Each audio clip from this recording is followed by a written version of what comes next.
अस्सलाम वालेकुम स्टूडेंट। मैं उम्मीद करता हूँ कि आप सब खैरियत से होंगे। मी मोहम्मद मुनव्वर शहजाद और today our topic of discussion is about potentiometer.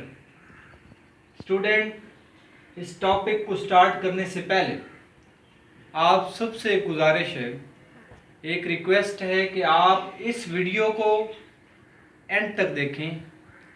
इस वीडियो में पोटेंशियोमीटर से रिलेटेड एक पॉइंट्स को डिवाइड करके हम डिस्कस करने जा रहे हैं। सेकेंड ईयर के काफ़ी टॉपिक्स स्टूडेंट्स को अनक्लियर से रहते हैं और उनमें से एक जो है वो पोटेंशियोमीटर है, जो हमेशा स्टूडेंट्स के लिए बड़ा मुश्किल बना रहता है कि ये उन्हें क्लियर नहीं होता। तो मेरा ये दावा है कि अगर आपने एंड तक ये वीडियो देख ली तो पोटेंशियोमीटर को आप फिंगर टिप्स पे यहाँ इसको याद कर सकते हैं और राइट कर सकते हैं, अगर आपने ये वीडियो एंड तक देख ली। स्टूडेंट्स, हमने कोशिश की है कि इस थ्योरेटिकल टॉपिक को डिवाइड कर दिया है इनटू डिफरेंट पार्ट्स। सबसे पहले हम पोटेंशियोमीटर को डिस्कस करेंगे, इसके बाद हम कुछ पोटेंशियल मेजरिंग डिवाइसेस देखेंगे और इसमें ये हम प्रूव करेंगे कि आया कि हमारे पास इस पोटेंशियोमीटर को हम दूसरी जो पोटेंशियल मेजरिंग डिवाइसेस हैं उन पे प्रेफर क्यों करते हैं। इसमें यहाँ पे इसको हम स्टडी करेंगे। स्टूडेंट, फिर हम potentiometer as a potential measuring device check करेंगे कि हम पोटेंशियोमीटर को यूज करते हुए पोटेंशियल डिफरेंस को मेजर कैसे कर सकते हैं। इसके बाद स्टूडेंट हम पोटेंशियोमीटर एंड अननोन ईएमएफ की बात करेंगे कि अगर कोई अननोन बैटरी हो जिसकी हमें ईएमएफ फाइंड करनी हो तो वो भी हम पोटेंशियल मीटर को यूज करते हुए मेजर करेंगे। और लास्ट पे हम कंपेयर करेंगे, comparing the EMF of two sales.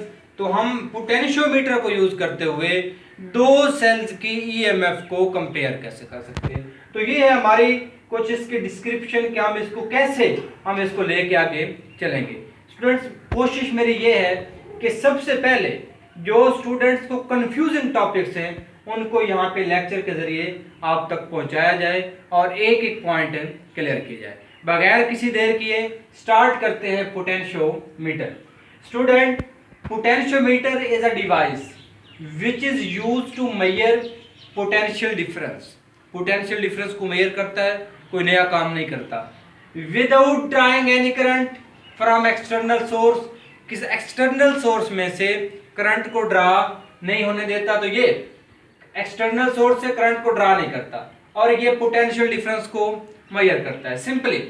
और क्या क्या काम कर सकता है, और इसके जो लोड नामे हैं वो ये है कि also can measure the value of unknown EMF. अगर हम कोई ऐसी बैटरी लगा दें जिसकी ईएमएफ का हमें पता ना हो तो पोटेंशियोमीटर हमें उसके बारे में भी बता सकता है। और क्या कर सकता है, it can compare the EMF of two cells, कि ये दो सेल्स अगर एक ही सर्किट में कनेक्टेड हों और उनकी ईएमएफ को कंपेयर करना हो, मीन रेशियो फाइंड करनी हो, तो ये उसको भी क्या कर सकता है, मेजर कर सकता है। एक पोटेंशियल डिफरेंस को मेजर कर सकता है। स्टूडेंट, ये पॉइंट हमने मेंशन किया हुआ है। अननोन ईएमएफ को मेजर कर सकता है, ये पॉइंट हमने यहाँ पे मेंशन किया हुआ है। कंपेयर कर सकता है तो लास्ट में हमने पॉइंट मेंशन किया हुआ है। इससे आप ये बखूबी अंदाजा कर सकते हैं कि ये टॉपिक ऐसे आपकी मुट्ठी में हम बंद कर देंगे अगर आपने ये वीडियो एंड तक वॉच की तो। स्टूडेंट, स्टार्ट करते हैं कि पोटेंशियल मेजरिंग डिवाइसेस कौन कौन सी होती हैं। स्टूडेंट, हमारे पास पोटेंशियल को मेजर करने के लिए volt meter very common device है, सीआरओ को यूज करते हैं, हम एवोमीटर को यूज करते हैं। लेकिन यहाँ पे एक वेरी कंफ्यूजिंग क्वेश्चन ये है कि जब हमारे पास पोटेंशियल वोल्ट मीटर है, सीआरओ है, एवोमीटर है, इन सब पोटेंशियल मेजरिंग डिवाइसेस के होते हुए हमें पोटेंशियोमीटर की जरूरत क्यों पड़ी। क्या पोटेंशियोमीटर के साथ हमारी ऐसी क्या रिश्तेदारी है कि हम पोटेंशियोमीटर से पोटेंशियल डिफरेंस मेजर करना चाह रहे हैं, जो पहले से हैं उनको क्यों नहीं यूज कर रहे।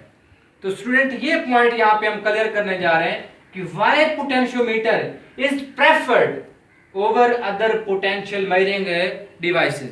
कि हम इस पोटेंशियोमीटर को बाकी जो पोटेंशियल मेजरिंग डिवाइसेज हैं उन पे तरगीब क्यों देते हैं, उन पे इसको प्रेफरेंस क्यों देते हैं, इन सब को यूज करने की बजाय हम पोटेंशियोमीटर को यूज क्यों करते हैं। स्टूडेंट, हमारा फिजिक्स में या दूसरी साइंस की जो ब्रांचेस हैं उसमें हमारा जो मेन मोटिव था वो ये रहा है कि हम इजी से इजीएस्ट की तरफ जाएं। Student, voltmeter is a very cheap device, बहुत बड़ा बेनिफिट है, हर एक बंदे के हाथ में आ सकती है। तो ये इसका बेनिफिट है कि हमारे पास ये क्या है, ये चीप डिवाइस है, लेकिन जैसे ये चीप है but it draw current from the external circuit.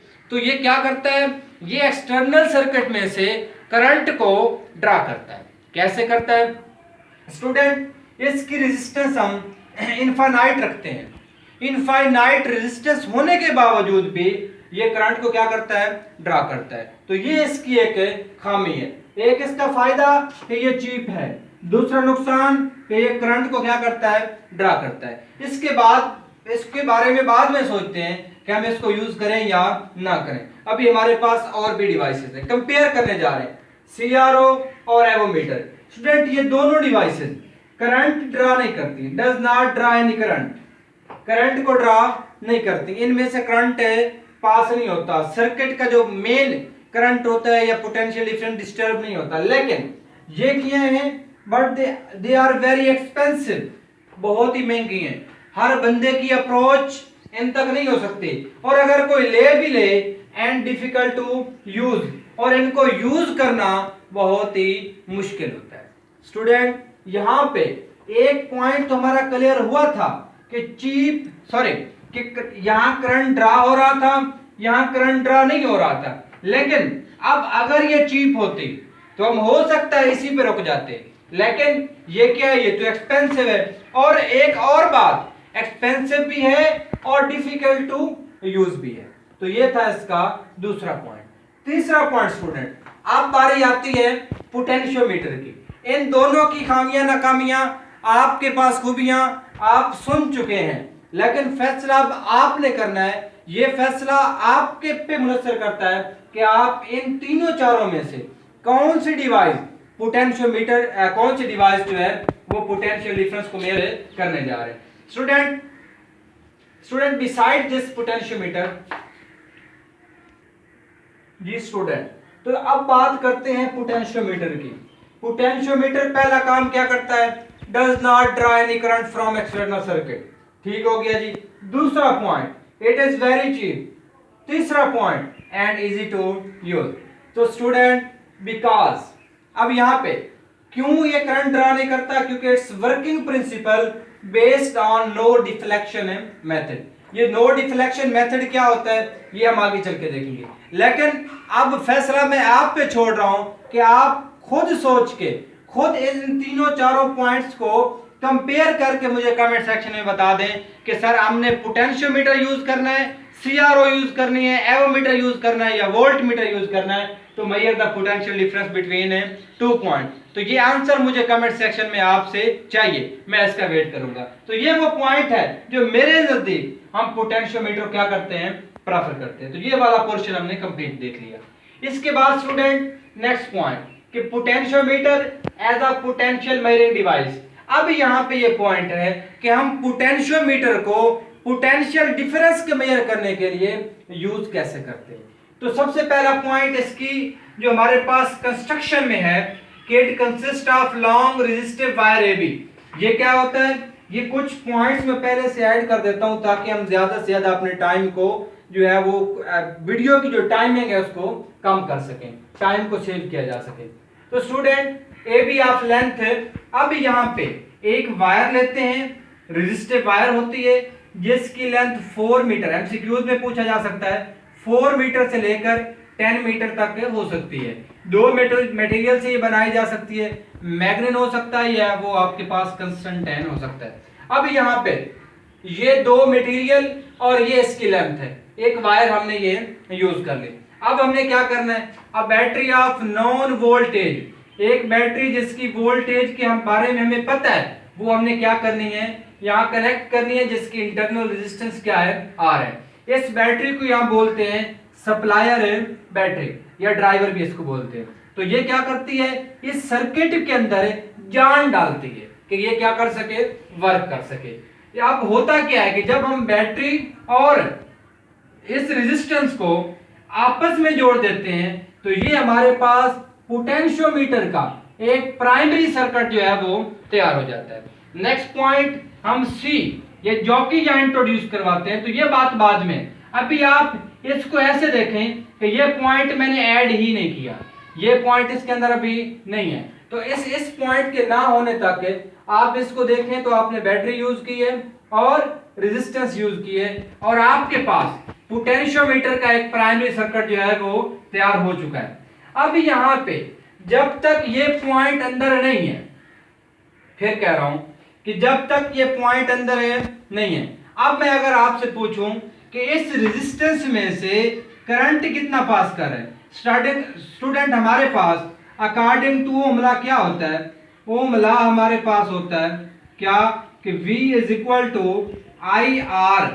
अब यहाँ पोटेंशियल हमने EMF यूज किया तो आप E लिख लें, E इज इक्वल टू क्या आ जाएगा, आई आर। यहां से आप करंट फाइंड करेंगे तो I इज इक्वल टू आपके पास आ जाएगा E divided by capital R। ये है वो करंट जो इस कंप्लीट रेजिस्टेंस है R में से क्या कर रहा है, फ्लो कर रहा है। यहाँ पे एक और पॉइंट भी आपको बताता चलो कि अगर ये नेगेटिव के साथ कनेक्टेड है तो यहाँ पोटेंशियल आपके पास 0 होगा और अगर ये पॉजिटिव के साथ कनेक्टेड है तो यहाँ सारा का सारा पोटेंशियल E होगा। तो अब आगे हम पोटेंशियल डिफरेंस को मेजर करेंगे। तो हमने करंट स्टूडेंट यहाँ पे मेजर कर लिया। अब करंट मेजर करने के बाद हमने यहाँ पे एक ये वोल्ट मीटर इंट्रोड्यूस करवाया और यहाँ पे हमने एक जॉकी सी पॉइंट यहाँ हम लेके आए हैं जिसकी वजह से हम दो पॉइंट्स के दरमियान पोटेंशियल डिफरेंस को मेजर करेंगे। तो स्टूडेंट जैसे जैसे आप इस जॉकी को मूव करवाएंगे तो आपने रेजिस्टेंस वोल्टेज मेजर करना है between point A and C, between point A and सी।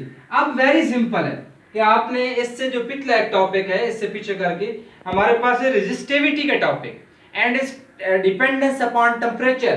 तो वहां पे हम एक बात करते हैं कि हमारे पास ये जो रेजिस्टेंस होती है ये डायरेक्टली प्रोपोर्शनल टू L होती है कि जितनी ये इस रेजिस्टेंस की लेंथ बढ़ती जाएगी इस वायर की तो इसकी रेजिस्टेंस भी क्या करती जाएगी, इंक्रीज करती जाएगी।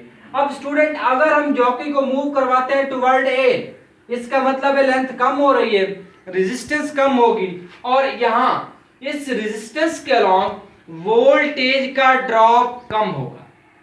अगर आप यहां तक बात समझ रहे हैं तो आप मजीद इस पे और अटेंशन दें कि ये टॉपिक वैसे बहुत कंफ्यूजन वाला है लेकिन हम इसको ऐसे फिंगर टिप्स में घुमा देंगे अगर आप यहाँ इसको फोकस करके पढ़ेंगे। तो स्टूडेंट जब ये रेजिस्टेंस जिसको मैंने स्मॉल आर कहा है जब ये कम हो रही है इसका मतलब यहाँ इसके अलॉन्ग पोटेंशियल कम होगा और यहाँ जो पोटेंशियल है ड्रॉप कम होगा और यहाँ वोल्टेज बढ़ेगा बिटवीन ए एंड सी। अब अगर आप इस जॉकी को टुवर्ड बी मूव करवाते हैं तो इसकी लेंथ बढ़ेगी, रेजिस्टेंस बढ़ेगी, ड्रॉप बढ़ेगा अलोंग रेजिस्टेंस और जिसकी वजह से between A and C potential difference की वैल्यू कम होगी जो यहाँ वोल्ट मीटर मेजर करेगा। तो स्टूडेंट ये है वो आपके पास अरेंजमेंट जिसकी वजह से हम पोटेंशियल डिफरेंस को मेजर करते हैं। अब लेट्स सपोज कि मैं पोटेंशियल डिफरेंस मेजर करने जा रहा हूं ए सी, किस पॉइंट का, ए और सी के दरमियान। तो V इज इक्वल टू क्या आने वाला है, V इज इक्वल टू आएगा I और R। यहाँ पे स्टूडेंट मैंने कैपिटल R ने लिखा, कैपिटल R ये कंप्लीट वायर की रेजिस्टेंस है, मैंने स्मॉल r लिखा जो कि A और C के दरमियान है। तो यहाँ पे अगर आप वैल्यू पुट करेंगे AC is equal to I की वैल्यू तो ये आपके पास आएगा small r divided by capital R into capital और ये हमारे पास EMF। तो इस फार्मूले को यूज करते हुए हम इस सर्किट के अंदर दो पॉइंट्स के दरमियान पोटेंशियल डिफरेंस की वैल्यू कितनी है उसको मेजर कर सकते हैं। Small r is the resistance between A and C, capital R is the resistance between A and B, and E is the EMF of the battery which is a known। इस battery की EMF का हमें पता है। तो आप इस फार्मूले को यूज करते हुए यहाँ ये कैलकुलेट कर सकते हैं। आप इसी फार्मूले को ऐसे भी लिख सकते हैं, हमारे पास क्योंकि resistance directly proportional to L होती है, तो आप इसी फार्मूले को ऐसे भी लिख सकते हैं कि VAC is equal to small L divided by capital L into E, क्योंकि इन टर्म ऑफ लेंथ भी इसको लिखा जा सकता है, क्योंकि resistance is directly proportional to its respective length. अगर स्मॉल आर है तो यहाँ length capital L small L रख लें, अगर कैपिटल आर है तो यहाँ भी आप रेजिस्टेंस भी लेंथ भी कैपिटल एल। तो स्टूडेंट ये वो पॉइंट था कि जिससे हम पोटेंशियोमीटर को यूज करते हुए पोटेंशियल डिफरेंस मेजर करते हैं और इस सर्किट में से कोई करंट ड्रा नहीं होता। तो ये वो पहला पॉइंट था। दूसरा पॉइंट कि पोटेंशियोमीटर एंड अननोन ईएमएफ। अगर अब हमें एक अननोन ईएमएफ दे दी जाए और हमसे ये कहा जाए कि आप इसकी वैल्यू कैलकुलेट करें, तो फिर हम कैसे कर सकते हैं? स्टूडेंट ये पॉइंट कुछ मैंने मेंशन कर दिए हैं, वहां उस डायग्राम के ऊपर मैं ये आपको बताता जाऊंगा। अब अगर आप देखेंगे तो स्टूडेंट इस डायग्राम के अंदर मैंने पहला पॉइंट लिखा है कि all higher potential must be connected to point A. एक ईएमएफ ये है जो हमें नॉन है, एक ये है जो अननोन है। अब यहाँ पे पहला पॉइंट ये है कि ये हमारा ए टर्मिनल है। अब यहाँ पे जो हायर पोटेंशियल है इन दोनों बैटरीज के वो कनेक्टेड किससे होने चाहिए? ए पॉइंट से। दूसरा point, all lower potential must be connected to point B. इधर भी नेगेटिव इससे कनेक्टेड है और इधर भी नेगेटिव इससे कनेक्टेड है। तो इसका मतलब ये है कि हमारे पास ऑल जो लोअर पोटेंशियल पॉइंट है वो बी से कनेक्टेड है और ऑल जो हायर है वो ए से कनेक्टेड है।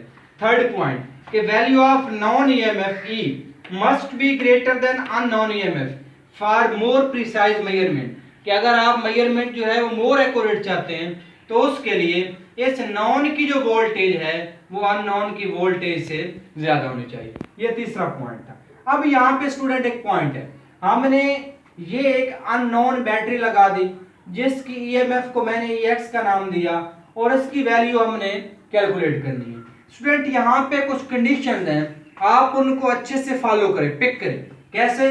कि अगर let suppose EX is greater than E, अगर ऐसा हो कि EX की वैल्यू E से ग्रेटर हो जाए, तो स्टूडेंट लेट सपोज तो ये हमारे पास गैल्वेनोमीटर है और इसने डिफ्लेक्शन ये दी है, गैल्वेनोमीटर ने डिफ्लेक्शन है ये दी है। अब अगर ये वो पॉइंट था कि जब हम जॉकी को मूव करवा रहे थे तो यहाँ EX ग्रेटर देन E हो गई तो ये डिफ्लेक्शन थी। अब दूसरा पॉइंट कि अगर E जो है EX लेस देन E हो जाती है तो फिर ये डायरेक्शन कंप्लीटली रिवर्स हो जाएगी और आपके पास ये जो निडल है वो बिल्कुल रिवर्स डायरेक्शन में इधर आ जाएगी। तो ये वो पॉइंट है स्टूडेंट कि अगर कंडीशन ये है हम जॉकी को मूव करवाएंगे एक पॉइंट पे, किसी पॉइंट पे अगर आपको ये डिफ्लेक्शन मिल रही है तो नेक्स्ट पॉइंट पे आपको ये डिफ्लेक्शन मिलेगी जब EX लेस देन E होगी। लेकिन हमें कौन सी कंडीशन ढूंढनी है? When EX becomes equal to E, जब आपके पास EX की वैल्यू और E की वैल्यू आपस में सेम हो जाएगी। मतलब ये इधर पॉजिटिव पोटेंशियल इधर ये नेगेटिव पोटेंशियल और ये सेम है दोनों, ये पॉजिटिव आपस में सेम, ये नेगेटिव आपस में सेम। तो स्टूडेंट जब EX becomes equal to E हो जाएगा, जब unknown EMF becomes equal to non EMF, तो आपके पास the no current will flow through the potentiometer and known as null deflection method. जो यहाँ पे मैंने आपको बात की थी कि यहाँ पे ये नो डिफ्लेक्शन मेथड के जरिए इसकी अरेंजमेंट हम करते हैं। तो नो डिफ्लेक्शन मेथड यही है कि ये जब आपस में बराबर हो जाएंगी तो गैल्वेनोमीटर आपको कोई किसी किस्म की डिफ्लेक्शन है नहीं देगा। मतलब ये है कि इसमें से कोई करंट पास है नहीं कर रहा। तो इस कंडीशन में हम अननोन EMF की जो EMF है वो मेजर कर सकते हैं। कब? जब इस गैल्वेनोमीटर में से कोई करंट मेजर है ना करे। तो स्टूडेंट नेक्स्ट पॉइंट हमारा कि इसमें अब ये फार्मूला हम फाइंड कर चुके हैं। ये कब था? जब हमने पोटेंशियल डिफरेंस मेजर किया था। ये भी तो वही पोटेंशियल डिफरेंस है। अब सिर्फ सिंपली यहाँ पे ये बात है कि हम अननोन EMF की बात कर रहे हैं। तो इसी फार्मूले को हम लिख सकते हैं, इसी जो हमने यहाँ पे इसकी बात की है इसको हम लिख सकते हैं कि EX is equal to small l divided by capital L into E। Student तो ये सारी वैल्यूज हमारे पास हैं। स्मॉल एल भी यहाँ से कैलकुलेटेड है, हो सकता है। एल ये आपके पास रेजिस्टेंस के डायरेक्टली प्रोपोर्शनल है और कैपिटल ई का हमें यहाँ से पता है। तो ये फार्मूला यूज करते हुए हम अननोन ईएमएफ की value by using potential difference measure कर सकते हैं। तो ये स्टूडेंट था हमारे पास है इसका सेकंड लास्ट पॉइंट। और लास्ट पॉइंट कि हम पोटेंशियोमीटर को यूज करते हुए दो हमारे पास अगर सेल हों, दो बैटरियां हों, तो उनकी ईएमएफ को कंपेयर कैसे कर सकते हैं। स्टूडेंट ये हमारे पास बिल्कुल वही अरेंजमेंट है जो हम पहले यूज कर रहे थे। फर्क सिर्फ इसमें यह है कि हमने यहाँ पहले एक अननोन बैटरी यूज की थी, अब दो यूज कर रहे हैं। दो यूज करने से क्या होगा, फर्ज करें मैं पहले ये बैटरी कनेक्ट कर देता हूं, तो इस बैटरी के कनेक्ट करने से क्या होगा कि अब जो आपको ईएमएफ मिलेगी वो सिंपली क्या होगी, E1 is equal to L1 divided by capital L और साथ आपके पास क्या आ जाएगा, E आ जाएगा। अब स्टूडेंट यहाँ पे एक इंटरेस्टिंग पॉइंट है, मैंने कैपिटल L को कोई नंबरिंग नहीं दी। स्टूडेंट ये कैपिटल L है, ये लेंथ ए बी वायर की, और ये चेंज नहीं होती। आप यहाँ पे ये पॉइंट मेंशन भी कर सकते हैं कि इसकी जो डायमीटर है वो कभी चेंज नहीं होता, तो इसको मैं कोई नंबरिंग नहीं दूंगा। हाँ, अब ये जॉकी जो है ये हम आगे पीछे मूव करवा सकते हैं। अब ये तो नहीं कि दोनों सेल के लिए जॉकी एक ही पॉइंट पे जाके फिक्स हो जाए और हमें एक ही पॉइंट पे जो है वो करंट नो डिफ्लेक्शन मिले, ऐसा नहीं हो सकता।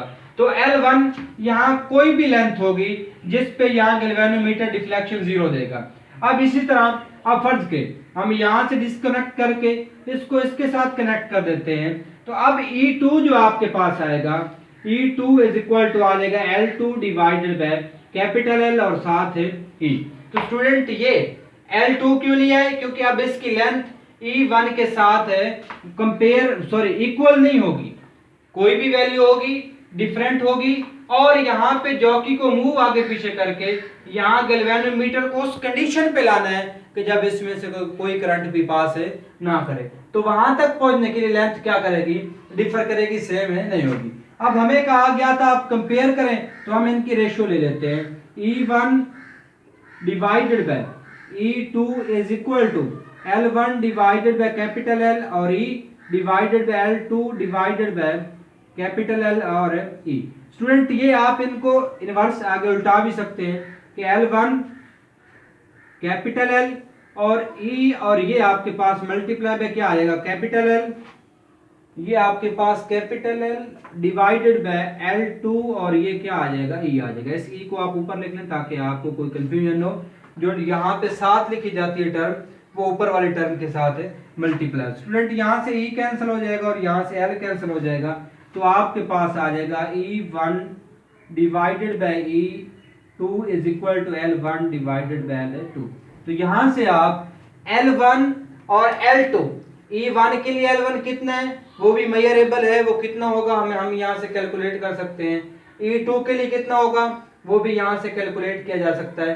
तो इस रेशियो को हम ये E1 और E2 की जो वैल्यू है उसको हम बाय यूजिंग पोटेंशियोमीटर कंपेयर भी कर सकते हैं। तो स्टूडेंट ये था आज का आपका topic, very interesting long question, very important long question, और स्टूडेंट के लिए वेरी कंफ्यूजन वाला जो आपके पास है वो लॉन्ग क्वेश्चन जो आज हमने यहाँ पे कवर किया।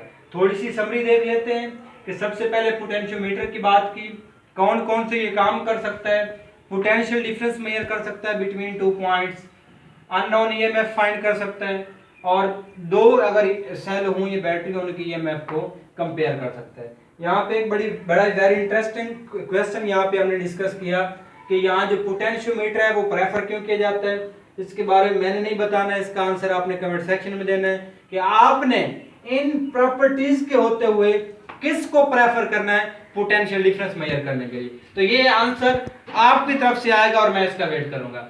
Potentiometer as a potential measuring device, तो ये मैंने आपको इसकी प्राइमरी सर्किट जो था वो बता दिया कि इसमें हम एक वायर यूज करते हैं जिसकी लेंथ लॉन्ग होती है 4 to 10 मीटर, मैग्नीन या आपके पास कंसंटेंट की बनी होती है। तो अगर ये आप ओम लॉ यूज करें, जब ये पॉइंट यहाँ पे नहीं था तो करंट ये था, जब हमने ये इंट्रोड्यूस करवाया, तो अब अगर इन दो पॉइंट्स के दरमियान ए और सी के दरमियान हम पोटेंशियल डिफरेंस मेजर करना चाहते हैं तो V is equal to I R से निकालेंगे। करंट वही होगा जो चल रहा है, लेकिन रेजिस्टेंस में यहाँ पे कैपिटल आर नहीं लिखूंगा बल्कि स्मॉल आर लिखूंगा। तो यहाँ से आप पोटेंशियल डिफरेंस मेजर कर सकते हैं और इसको आप इन टर्म ऑफ लेंथ लिख सकते हैं, क्योंकि हमें पता है resistance directly proportional to length होती है। इसके बाद पोटेंशियोमीटर एंड नॉन ईएमएफ। तो पोटेंशियोमीटर जो है आपके पास अननोन ईएमएफ को कैसे मेजर कर सकते हैं, तो ये कुछ पॉइंट्स मैंने आपके साथ डिस्कस किए। ये आपको थ्योरी जो है लिखने में बड़े इंपॉर्टेंट जो है आपको सपोर्ट देंगे यहाँ पे, तो थ्योरी आप इनको यूज करते हुए लिख सकते हैं। तो कंडीशन हमने वो निकालनी है कि जिसमें कोई करंट फ्लो ना करे। तो यहाँ पे दो कंडीशन आपके पास पॉसिबल हो सकती हैं कि आपस में अगर कम या ज्यादा होंगी तो आपको कुछ वो डिफ्लेक्शन मिलेगी आपस में अपोजिट, और जब ये बराबर हो जाएंगी तो फिर आपको क्या होगा, यहाँ कोई डिफ्लेक्शन नहीं मिलेगी, और इसी को हम नो डिफ्लेक्शन मेथड भी कहते हैं या नल डिफ्लेक्शन मेथड भी कहते हैं। इससे हम अननोन बैटरी सेल की ईएमएफ कैलकुलेट कर सकते हैं। कंपेयर कैसे कर सकते हैं कि हमारे पास दो सेल यूज करेंगे, दोनों की अलग-अलग आपके पास ये फार्मूला है। L1 L2 बार बार क्या होंगे, डिफरेंट होंगे, क्योंकि अगर ईएमएफ की वैल्यू डिफरेंट होगी तो जो लेंथ आने वाली है जिस पे जाके करंट जीरो होना, तो वो दोनों के लिए डिफरेंट होगी। आप यहाँ कंपेयर कर सकते हैं। L1 L2 की आपके पास वैल्यू यहाँ से मेजर की जा सकती है, तो फिर आप रेशो कैलकुलेट कर सकते हैं। तो ये आज का था आपका टॉपिक। इंशाल्लाह मिलते हैं नेक्स्ट लेक्चर में, तब तक अल्लाह हाफिज़, दुआ में याद रखना।